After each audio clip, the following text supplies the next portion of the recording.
نو اقبال غور فکر عجیبه گہریه کې واخی عجیبه مقام کې و اقبال چې کله د قرآن مجید تلاوت کولی خو بیا څه کله د اهل بیتو کوم شان و منزلت دی هغه کې څه کله اقبال شوري شو واقعي سه بیا د اهل بیت و محبت کې اقبال هیڅ کسر نه دی پرېښلی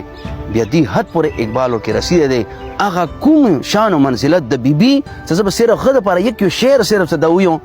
څه رشته آیین حق زنجیر پاس فرمانے جناب مصطفیٰ بیبي د تا شان و منزلت څه کوم اقبال درک کړی دی اقبال څه نه خبر شغه دا دی څه که چیرې د ما خپو کې د شریعت زنځیرونه نه وی که چیرې ما د پیغمبر هغه فرمان خیال نه ساتلی هغه فرمان څه دی هغه شریعت زنځیرونه څه دي هغه دا څه سوا د الله نه بل چاته سجده نه کیږي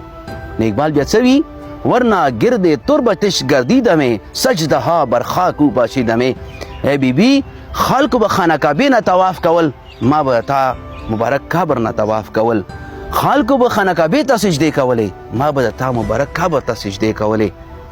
دا د اقبال هغه کوم محبت دی همدا شیونه دي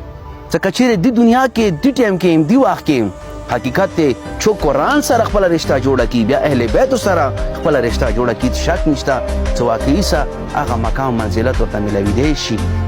چې کوم دپاره انسان د کوم خلقت مقصد دی چې دنیا ته پروردګار څه دپاره رسولی دی هغه مقصد حیات بے شک میلاویدی شي که نه نو کوم انسان چې هغه قرآن سره او اهل بیتو سره خپله رشته منسلکه کړي قایمه کړي